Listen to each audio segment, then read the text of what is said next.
KBLA Talk 1580. Yes, I'm still on my Davion Ferris. No chill. No chill whatsoever on First Things First. No chill in the election. It's time to step up and make your voice heard. And we are trying to get you ready to do just that.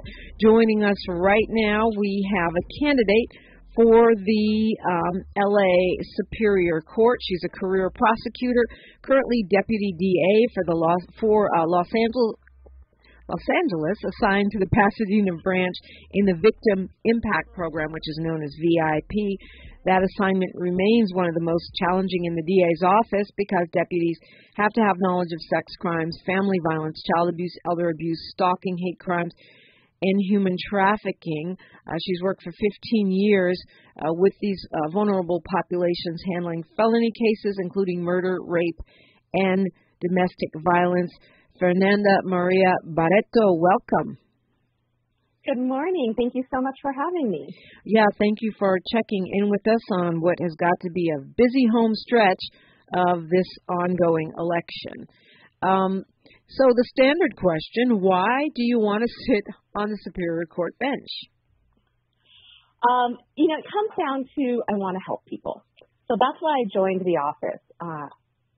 When I was in law school, I was working in a medical clinic because I went to law school at night. I couldn't afford to go full time. And in the medical clinic, I would see a very vulnerable population. It was near MacArthur Park. And, MacArthur Park has been described as the largest open-air drug market in the world. And we serviced largely an immigrant population. And I would see a lot of women who came in who were victims of domestic violence, children who came in abused, and some children who came in sexually abused and pregnant. And I remember the youngest patient that we had that came in pregnant was 9 years old. And so I joined the DA's office so I could help individuals like that who needed to be talked through this process, because court is a really scary process and it's very unfamiliar for most people. I'm there every day. I get used to it, but I've seen people bawling in the elevators because they just don't understand what has happened in the courtroom, or they don't like what's happened in the courtroom. But as a DA, I can only help 30 cases at any one time. That's pretty much my limit. But as a judge, I could see 30 cases in a day, and I could help 30 little spheres, because it's not just one person. The case doesn't affect just one person. It affects everyone around them. And so that's why I decided that it was time for me to become a judge. And, that is kind of more of a standard path for someone like yourself, a career prosecutor, to go from the DA's office to the bench. What you're describing sounds like more what we think of when we think of a public defender or a civil rights attorney in terms of, how many people can you touch? Would you describe yourself as being a champion of, even though you're coming out of the district attorney's office, of restorative justice? Yes, I'm a champion for justice, however we may get there, whether it be traditional justice, restorative justice, justice for the victims, justice for the accused. And I don't think that I'm unusual in my position, but that is what my goal is always. As a deputy district attorney, we don't have a single client. We don't have a single concern. We have to be concerned with everything that it could affect. So I need to be concerned with the victim, the accused, society as a whole, the neighborhood. So those are all things I need to take into consideration when I make decisions. And those are all the same things that a judge needs to take into consideration when they make a decision. Absolutely. But I mean, it's fair to say that most prosecutors lean toward the side of, incarcerating our way out of crises as opposed to rehabilitating our way out. Well, I think that's been the traditional path, but I think that's been changing very much in the last, I would say, 5-6 years. There's been a greater emphasis on rehabilitation, on collaborative courts, on finding other options. When I first joined the DA's office, I was fortunate enough. My very first courtroom I ever worked in was a collaborative courtroom for domestic violence. So they would only see domestic violence misdemeanor domestic violence cases. And I would work with the judge, with the defense attorney, whether they be a public defender or a private defense attorney, to find essentially, I mean, we didn't call it that, but it was a treatment plan of what can we do to help this family as a whole, not just the accused, but the family. Mm. So, and your endorsements are a little bit confusing because you have been endorsed by some police associations. You've been endorsed by Gil Cedillo, which for those of us in the African American community is a huge problem right now. But you've also been endorsed by Dolores Huerta. Explain that contrast, if you will. Well, I did renounce my endorsements from the city council members who revealed themselves on this recording. But an endorsement is me asking someone to look at my record and look at my qualifications and say, am I qualified for this, very serious position? I am not endorsing them.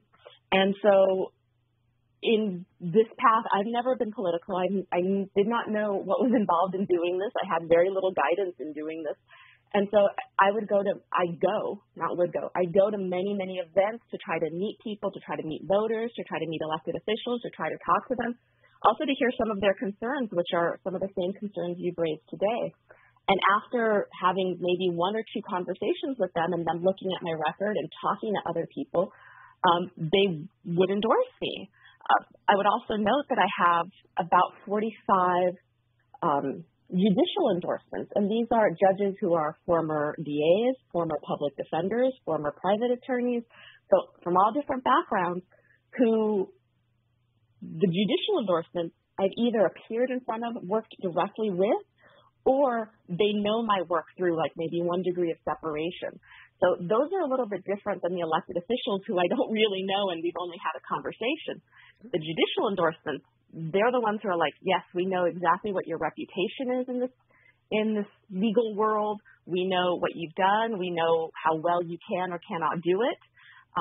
And so I'm very proud of the fact that I do have those 45 judicial endorsements. And Dolores Huerta was just amazing. I cannot begin to express the emotions I felt getting that endorsement because it's someone I've admired since college when I first heard her speak. Maria Barreto, do you think police unions should be involved in picking judges, though? Well, I mean, they have a right to an opinion.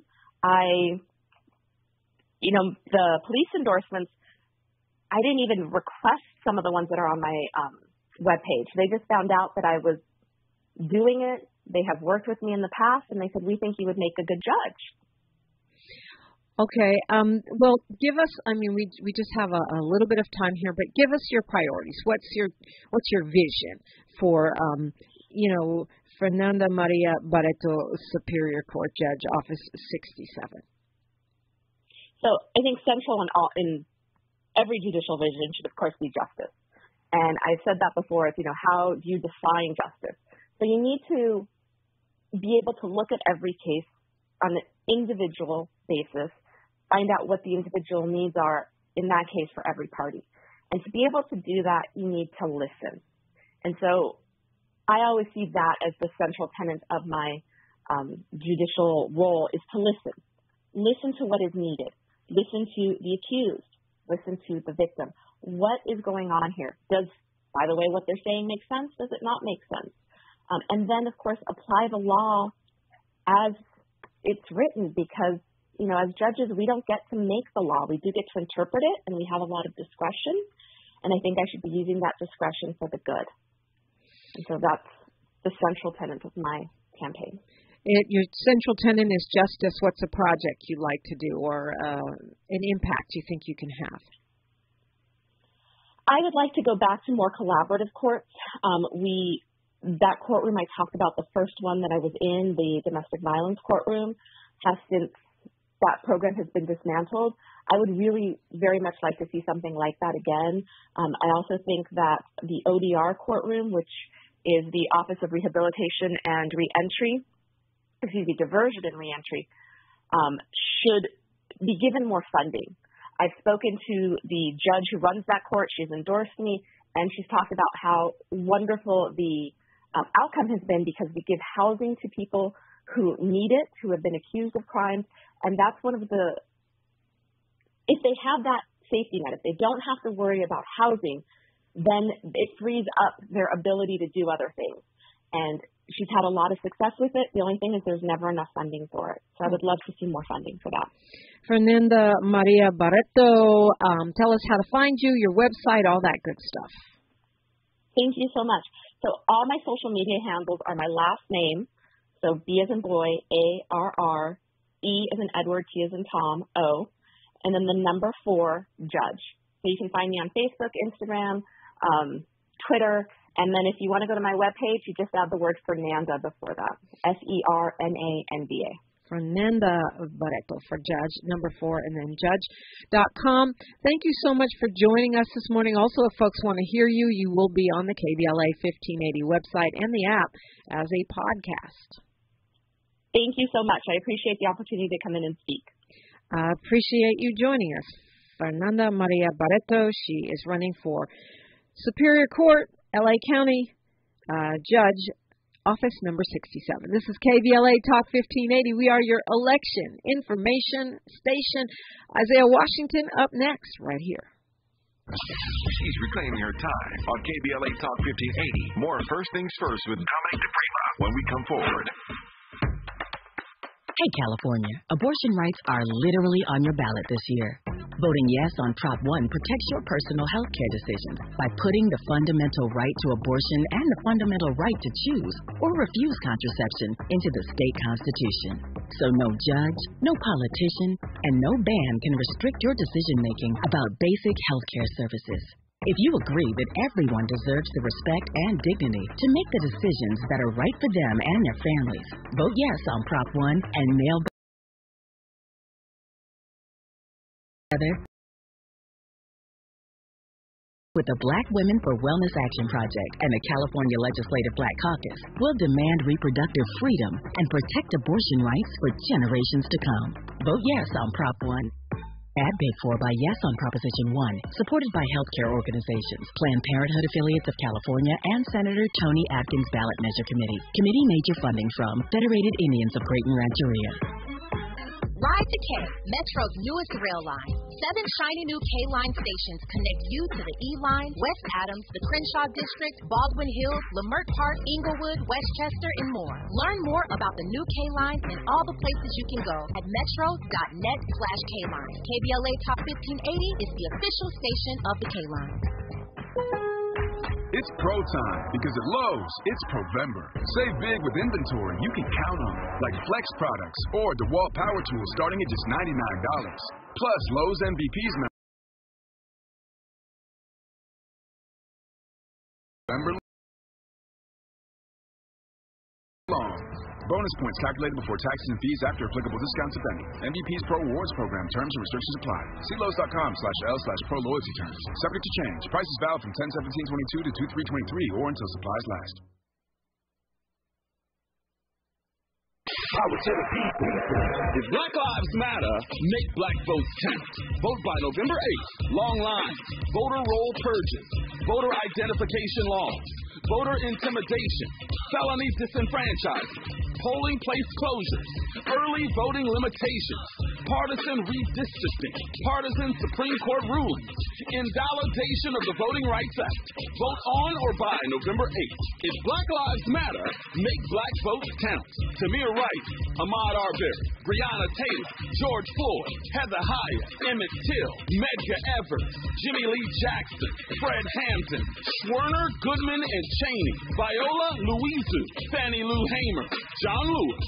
They rest in power. Make their memory and power when you vote on or by November 8th. If you believe Black Lives Matter, then make black votes count. Paid for by the African American Voter Registration, Education, and Participation Project.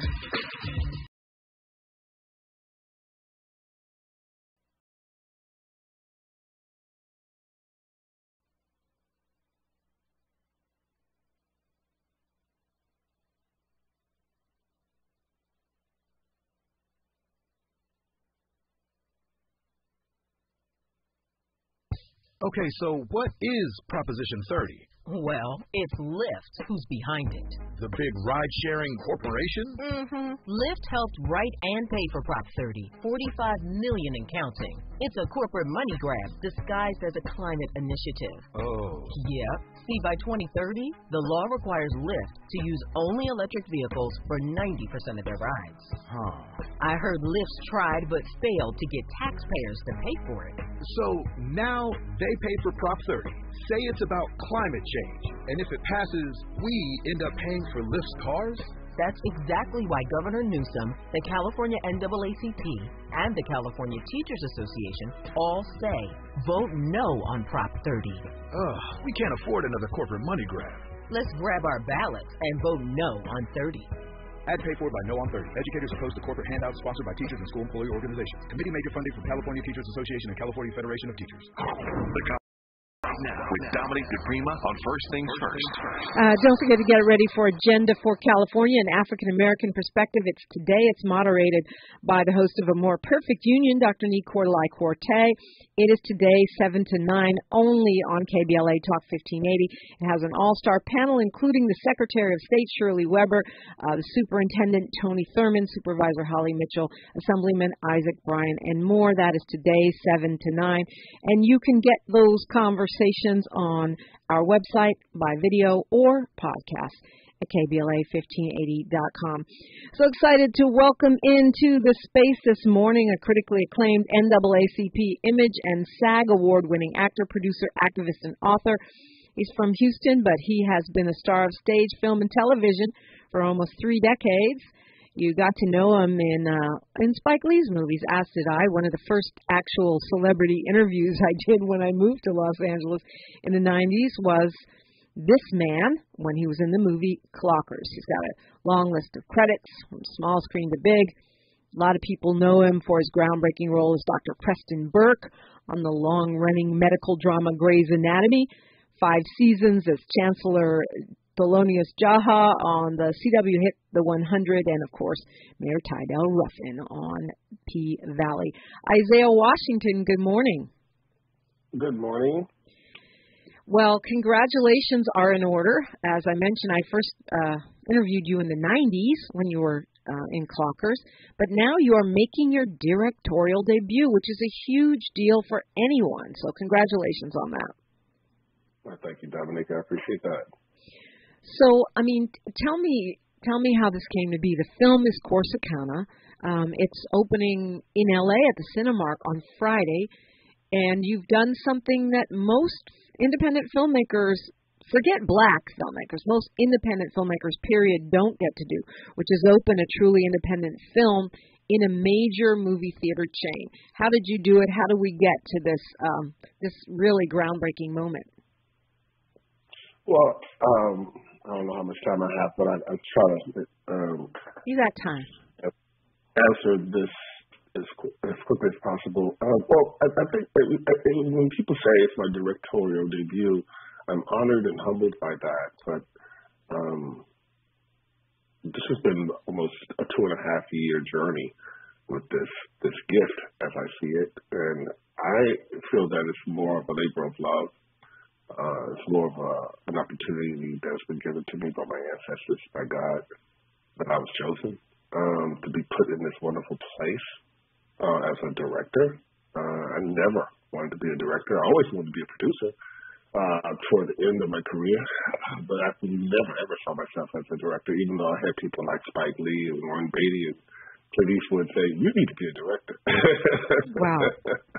I'm not really sure what they were meaning, but maybe I had a lot of ideas or I saw things differently. I wasn't just coming to the project as a creative, as an actor. So here we are. Rob Kadavi, a character actor, known for his conservatism. We've been following each other on Twitter, but I had been loving his work since Die Hard, and he's an incredible singer. Sings a lot of Frank Sinatra songs, and he's very good at it. And we had met each other and talked and kind of bromanced and was talking about, wow, yeah, I love your work. Yeah, I love your work. Like, let's see if we can work on something together. And lo and behold, on August 3rd, the day before my birthday, he reached out and was adamant about calling him back because he had this script called Corsicana, and there was a Bass Reeves role in it. And he said, there's no one on this planet, I'm sorry, that can play this role other than you. You have to meet the director. You have to talk to the director. And I said, well, I didn't respond to him because that was the day before my birthday. I mean, it was my birthday. It was my birthday, actually, August 3rd. So on August 4th, I reached out out of respect, and he talked for like 45 minutes straight about how powerful he thought I would be as Bass Reeves. Unbeknownst to him, I had no idea who Bass Reeves was. So before I got on the phone with the director, I started Googling Bass Reeves. And Dominique, when I tell you, I was ashen that I didn't know who this man was. And I was remiss that I had heard of the name. My childhood in Houston, Texas in the 70s. But my neighbors were less melanated people. Some were law enforcement. Some of them were cowboys, professional rodeo guys. So I always assumed he was a less melanated person and not a melanated person. And I even remember now that people were saying, yeah, the Lone Ranger, it's Bass Reeves. So I've watched the Lone Ranger, the man in the blue suit, white hat. He didn't look like me. I love the show. Tonto didn't look like me, but as I did my research, you could safely say that Bass Reeves rode a white horse, one of his favorite horses, doing his investigations and as he traversed Indian territory during his time. The height of his career, he rode a paint, what we call a pinto, which is a horse that could be brown, all brown with white spots, or all white with brown spots. And he was an incredible tracker.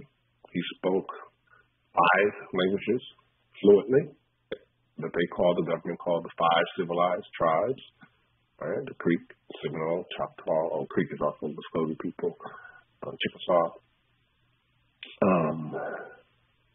And as I kept reading, my eyes were tearing up, and I'm going, why don't I know this?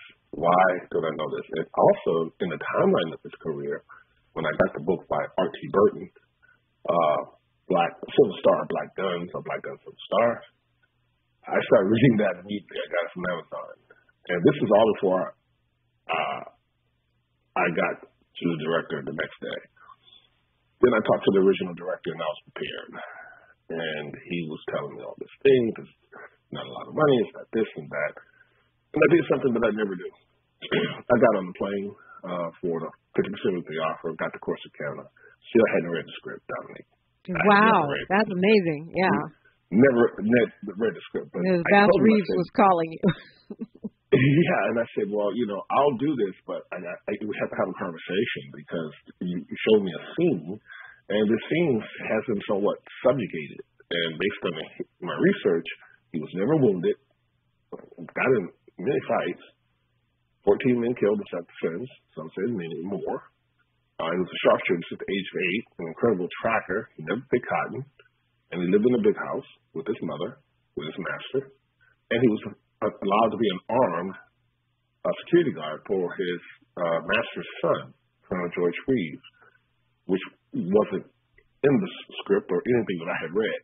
We said, we're looking at Dennis Haysbert or Giancarlo Esposito, but we really want you. And I said, well, maybe you need to go to Dennis Haysbert or Giancarlo Esposito because I can't do a role that is definitely going to probably offend the Bass Reeves fans out there from the comments that I'm reading and the old literature. And they said, well, don't worry about that. We're going to talk about that. Just get on the plane. So I said, all right, I got on the plane. And by this time, after that conversation, it's been 22 days now. After that conversation on the 4th, total 22 days of research. And I'm like in a deep dive. Get there, met all the producer, Amber McNutt, the investor, who also an actress in the movie, did a wonderful job and part of the most intense scene in the movie, at the beginning of the movie. Her children were in the movie. Josie McNutt, all her kids are in the movie. Bo McNutt, Matthew Stills, they all do an incredible job. the young Basseries in it. He came out and did me a favor, so to speak, and played my character's youth. I got there, sat for 5 days. There was a hurricane in Louisiana, so a lot of refugees, a lot of beautiful melanated people were running up to Corsicana to survive. Corsicana, Texas. I got to know them. Okay, hold that thought, Isaiah Washington, actor, director. We're going to find out how you ended up as the director and how you got it into the Cinemark Baldwin Hills opening Friday. It's KBLA Talk 1580. Courage is contagious. We're KBLA Talk 1580. Good morning and welcome to a Thursday. I'm Mike Moore, and here's the latest from the Black Information Network. President Biden will head west today to campaign for Democratic candidates. The president will deliver a speech in New Mexico on student debt relief and participate in a Democratic rally before leaving for California. He'll be in the Golden State through Friday, campaigning for local Democratic candidates in San Diego just days before the midterm elections. We're going to stay in California, where the man convicted of murdering African-American rapper Nipsey Hussle is scheduled to be sentenced today. Eric Holder was originally set to find out his fate in September, but had his sentencing postponed. He was convicted of first-degree murder in July in connection to Nipsey Hussle's 2019 death. And that's the latest. I'm Mike Moore from your 24/7 news source, the Black Information Network and BINnews.com. Game day or any night, order Stonefire Grill's famous tri-tip baby back ribs or grilled salmon paired with garlic mashed potatoes or barbecue chopped salad. Now, 13 Stonefire Grill locations to serve you. Get pickup or delivery at their newest location in Old Town Pasadena, stonefiregrill.com. This is the KBLA Sports Minute with Ray Richardson. The Lakers got a win in overtime last night, 120-117 over New Orleans. The Lakers MVP, Matt Ryan. The backup forward sent the game into OT with a three-pointer from the corner at the buzzer. Lonnie Walker led the Lakers with a game-high 28 points. The Lakers are at home Friday night against Utah. The Clippers got a game-high 28 points from Paul George to get a win in Houston. The Clippers are in San Antonio Friday night. A no-hitter last night in the World Series. 4 Houston Astros pitchers combined to throw a no-hitter in a 5-0 win at Philadelphia in Game 4. It's the first World Series no-hitter since 1956. The series is now tied at 2 games apiece. Game 5 is tonight in Philly. No debates, no speculation, just the info you need. That's your KBLA Sports Minute. I'm Ray Richardson. This sports report was brought to you by MVP Accident Attorney. And we're slam dunk. Call 833-MVP-WINS or check their website at themvp.com for a free case review. When you're the victim of a car accident, the right law firm can be the difference between a rewarding settlement and striking out. Call the pros at MVP Accident Attorneys at 833-MVP-WINS for your free consultation. Call me your MVP. I'm Danielle Sandoval, candidate for LA City Council District 15. Watts and Wilmington have been ignored far too long. I plan to do something about it. I have spoken to residents, and they've expressed it is time for new leadership. The corruption in City Hall has highlighted this need for change. The time is now for a new generation of leadership to represent Watts and Wilmington. Vote for me, Danielle Sandoval, for LA City Council. Paid for by Sandoval for LA Committee ID 145002. If Black Lives Matter, make black votes count. Vote by November 8th. Long lines, voter roll purges, voter identification laws, voter intimidation, felony disenfranchisement, polling place closures, early voting limitations, partisan redistricting, partisan Supreme Court rulings, invalidation of the Voting Rights Act. Vote on Black Lives Matter. Make black votes count. Tamir Rice, Ahmaud Arbery, Breonna Taylor, George Floyd, Heather Heyer, Emmett Till, Medgar Evers, Jimmy Lee Jackson, Fred Hampton, Werner Goodman and Cheney, Viola Louisu, Fannie Lou Hamer, John Lewis. They rest in power. Make their memory and power when you vote on or by November 8th. If you believe Black Lives Matter, then make black votes count. Paid for by the African American Voter Registration, Education, and Participation Project. This Sunday and every Sunday is the African Marketplace and Drum Circle Community Market. Get free groceries, essential resources, and buy black from local merchants of arts, beauty, custom black merchandise, and more. Choose from a wide variety of cuisines, custom-made clothing, jewelry, and a lot more. Experience the true essence of Africatown at Leimert Park every Sunday from 11 a.m. to 5 p.m. Join the Drum Circle, dance, enjoy live performances, connect with other conscious black people. Experience black excellence every Sunday in Africatown at Leimert Park. You can find us on Degnan Boulevard near Vernon and Crenshaw in the heart of Africatown at Leimert Park. That's the African Marketplace and Drum Circle Community Market. Join us for music, shopping, food, and fun this and every Sunday. Support black businesses. Your soul. The African Marketplace and Drum Circle Community Market every Sunday in Africatown at Leimert Park. Brought to you by Africatown Enterprise and the African Village Association. We're not for everybody, but we're for everybody. You're listening to KBLA Talk 1580. And we're talking with actor Isaiah Washington, who now adds director to his portfolio. So you shared with us the journey of Corsicana, the movie, which is opening at the Cinemark Baldwin Hills on Friday. And you're doing a special panel discussion. That's going to be really exciting. You're also doing another panel discussion Saturday, so folks can come out, see the film, and get a chance to meet you. But you've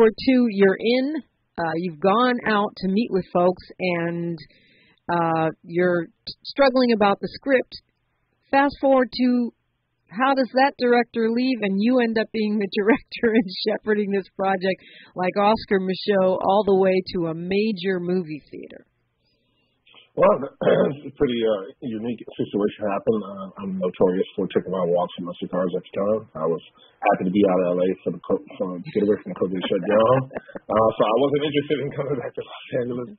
I was already pregnant with Bass Reeves, so I'm going to play Bass Reeves. Even if I just do it, everybody's recognizing me in Chili's and Applebee's, and my God, Isaiah Washington's in Corsicana, so I got to play Bass Reeves. And one guy invited me to come and maybe do it as a one-man show on a little Corsicana stage. It was a bit of a foreshadowing because the day after that, we were playing with these refugees. Playing with a young man whose father had a tumor and was dying. I ended up hiring him so he could have money to help take care of his father, but I didn't know that yet. One of the crew persons came out crying and didn't see that I saw her crying, so I walked up and out the shadows with my cigar and asked what was going on. She said the movie's shutting down, it's over, everyone's going home. And I said, what? Like, this is day 5. So I'm now 27 days in, pregnant with Bass Reeves. And they hired another director after the other one was fired or quit. Creative differences, what have you.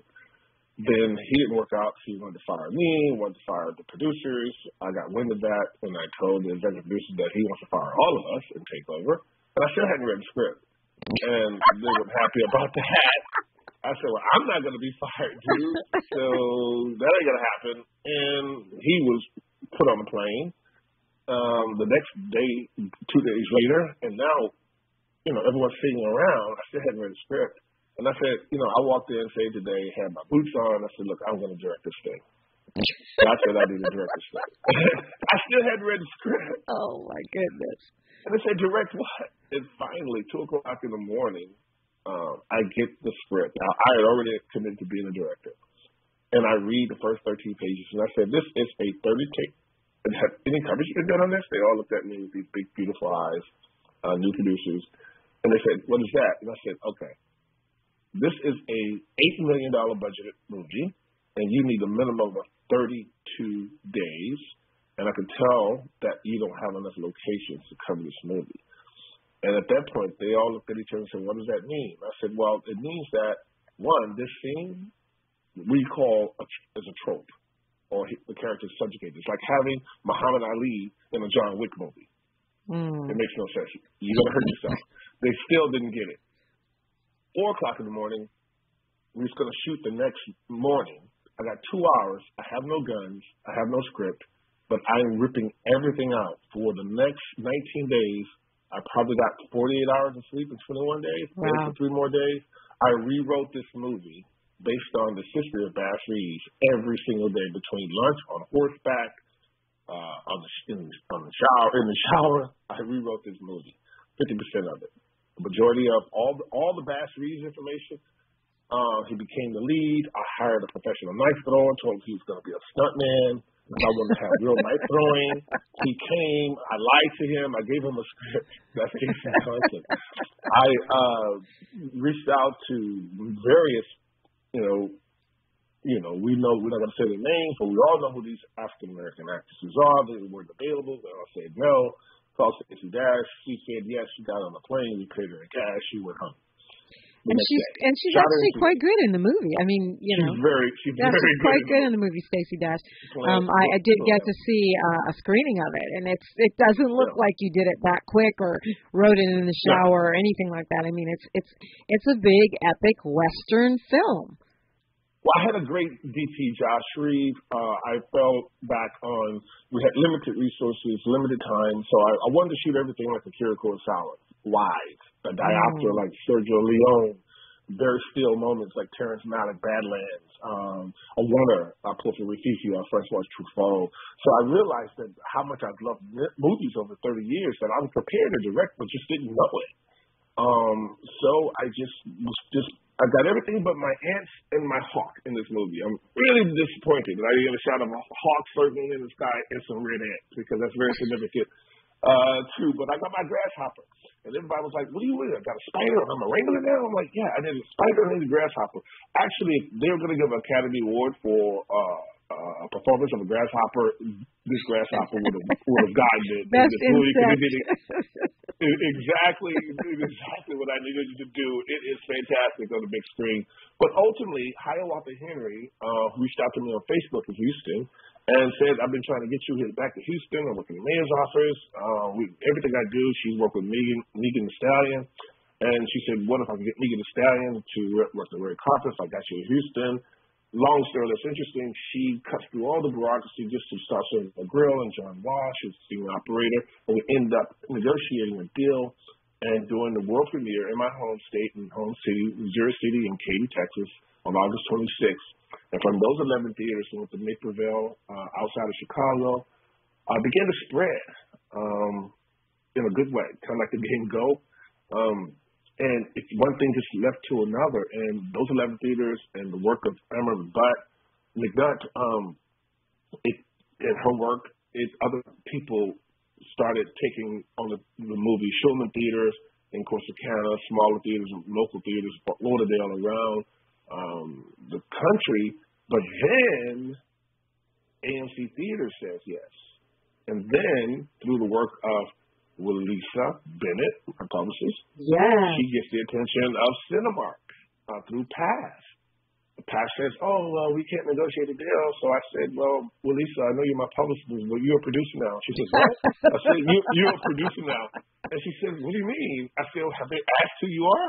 I was like, no. Well, they can see that WVR, Lisa is starting there, but you got this great pink hair. You look powerful.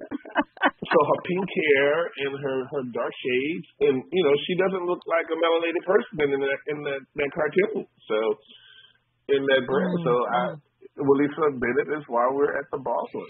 Well, it's a beautiful thing. It's KBLA Talk 1580 is happy to be a collaborator along with the Pan African Film Festival in presenting. Yeah, she reached out to you. Yes, yeah. And Tavis, Smiley, and of course Tavis will be checking it out, as will I.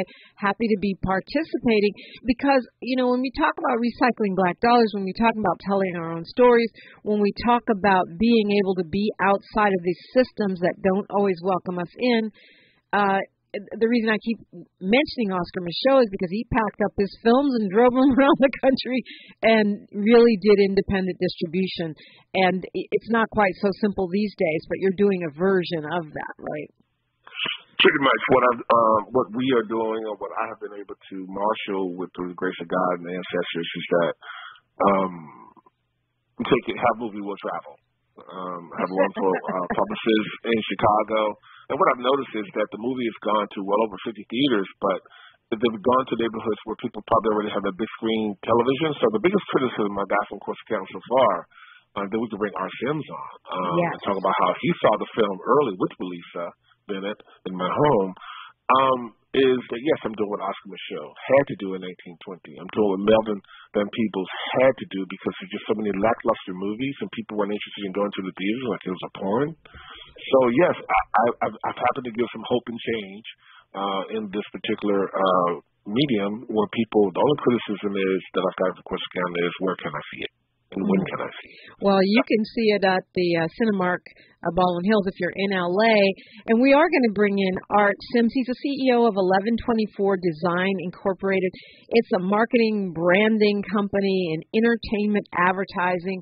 What does that mean? I mean, this man has a portfolio that will make your head spin. His clients have included Black Panther, Lucasfilm, Will Packer, BET, and, of course, he's worked with so many corporate clients. I'm not going to name them all. Art Sims, welcome. Welcome. Can you hear me? I do. You sound good. Okay, great. Sounds good. Thank you. Yeah, so you we'll talk more on this in a moment, but I wanted to say hello to you and say, this is one more artistic project that you're helping to bring across the finish line, right? Yes, I did. Thank you. Thank Isaiah Washington for bringing me on board. It was very nice of him. Right. So, I mean, we'll talk about this when we come forward, but the imaging, the art, fine art side of film, something we sometimes don't think about, but certainly they are images that are branded in our brain, and you know his work, even if you don't know his name. Art Sims and Isaiah Washington teaming up on Corsicana. It's KBLA Talk 1580. More First Things First with Dominique DiPrima when we come forward. The youngest person to witness George Floyd's murder releases a children's book. Maisha Cairo here with your K-Black Minute News. Mid-October, 11-year-old Judea Reynolds celebrated what would have been George Floyd's 49th birthday with the release of a children's book called A Walk to the Store. Reynolds shares her perspective about the traumatic day when she watched George Floyd get murdered. She was only 9 years old. The incident caused the child to experience consistent crying and bad dreams at night. She also spoke on the witness stand during the trial. She wanted to encourage triumph in trauma, and her book will act as a resource for others. Readers can get access to worksheets with exercises provided by Aruba Emotional Health Services to help them process trauma. Wow, amazing. I'm Maisha Cairo, and we are unapologetically progressive. Hey, Los Angeles. Today, our city faces a crisis of violence, homelessness, and soaring rents. And nobody is better equipped to tackle that crisis than my friend, Karen Bass. Karen worked in the emergency room, taking care of crime victims, making decisions that were a matter of life and death. She served as assembly speaker during the financial meltdown, doing the difficult work needed to rescue our state budget and protect the programs people rely on. As our next mayor, Karen would do what she's always done. When there's no room for error, she'll lead with her smarts and lead with her heart. On November 8th, please join me in supporting Karen Bass for mayor. Paid for by Karen Bass for Mayor 2022, General. More information at ethics.lacity.org. Get ready for Agenda for California, an African-American perspective, moderated by the host of A More Perfect Union, Dr. Nee Cordelai Corte. Thursday, November 3rd, 7 to 9 p.m. Pacific Standard Time, only on KBLA Talk 1580. This conversation will feature an all-star panel. Superintendent of Public Instruction Tony Thurman, LA County Supervisor Holly Mitchell, Assemblyman Isaac Bryan, and more. Don't miss Agenda for California. An African-American perspective. Thursday, November 3rd, 7 to 9 p.m.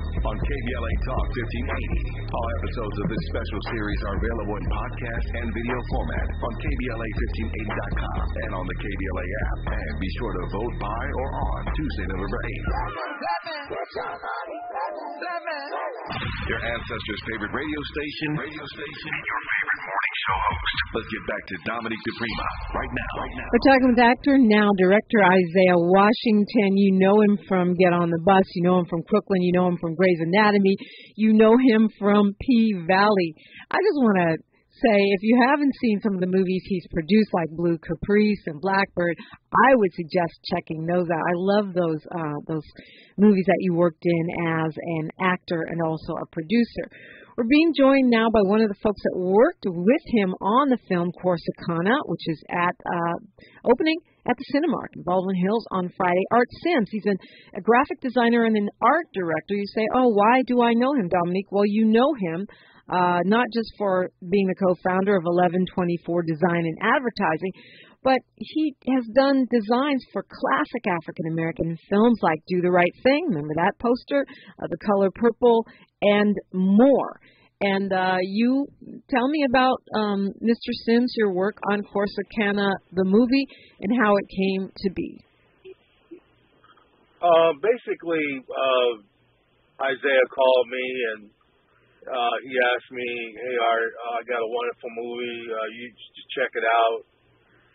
Corsicana, and when I saw it, I didn't know that it was about that. You know, he directed it and he produced it as well as acted as Bass Reeves, and it was just a fabulous movie. I was very moved by the film.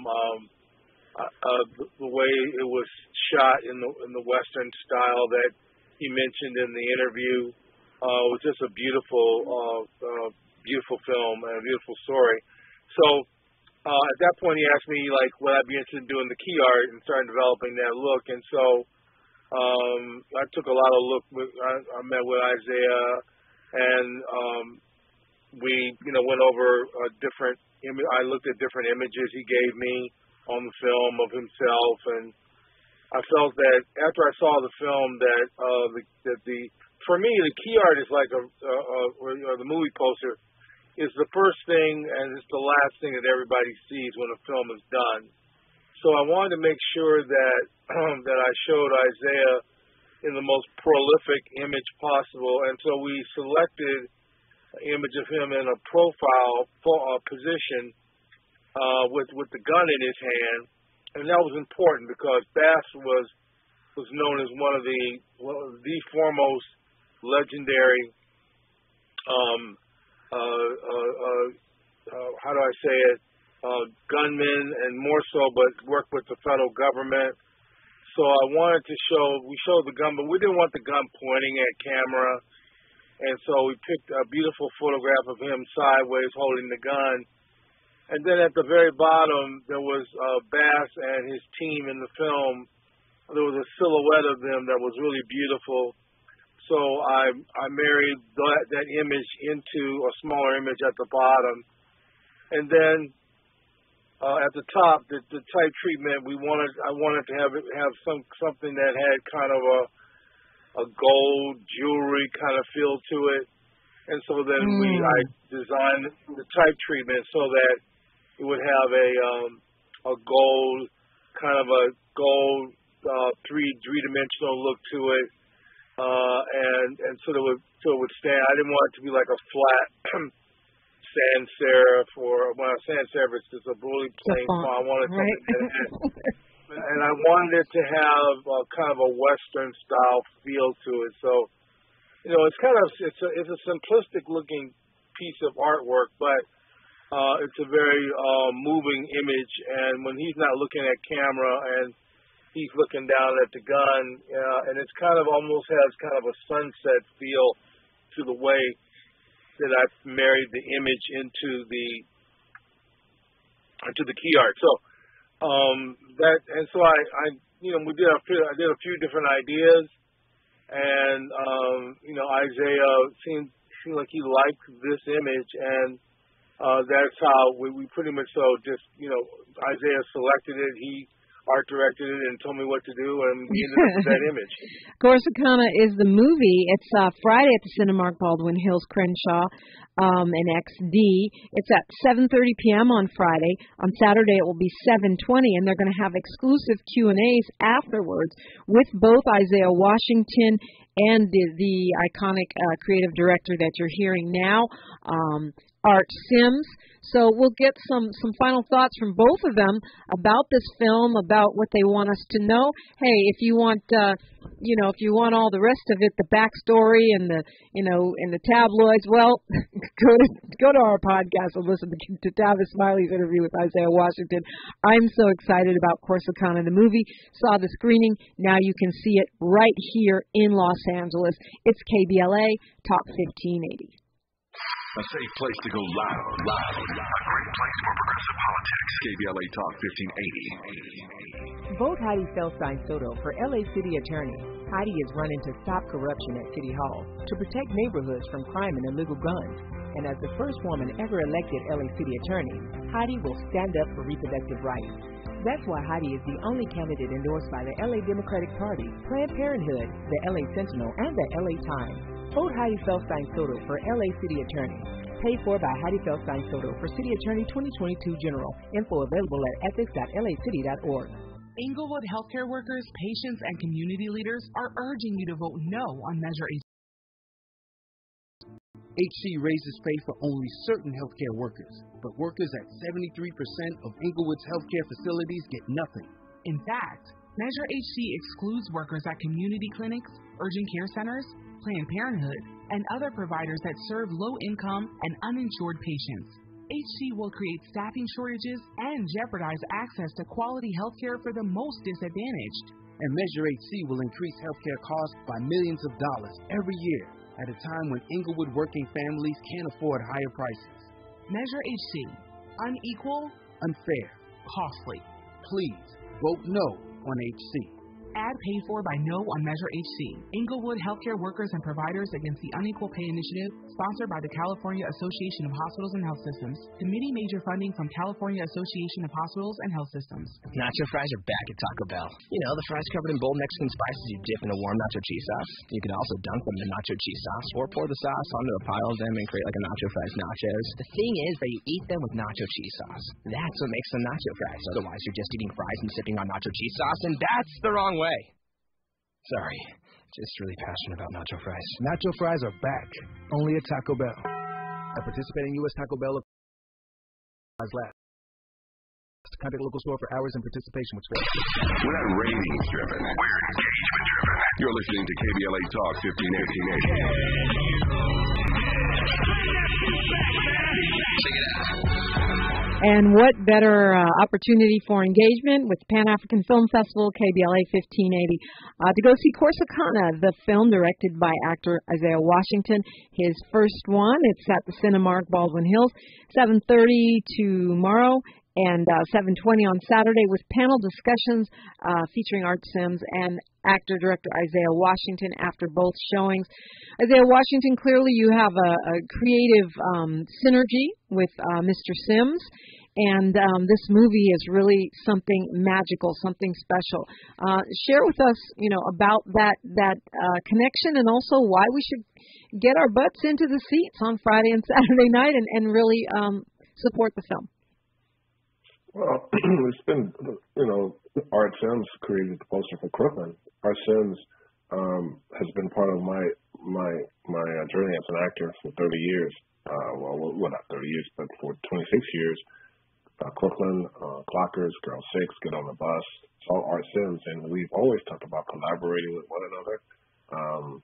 On one of my movies, he wanted to do Blue Caprice, and didn't work out. So here we are. I get to work with the legendary Art Sims that's going to make this iconic piece of work that will last long after we're gone. And the most important thing that I enjoy about this piece is that the art that he used, that was the first, as Bass Reeves and the director, someone took that picture behind the scenes as I was praying.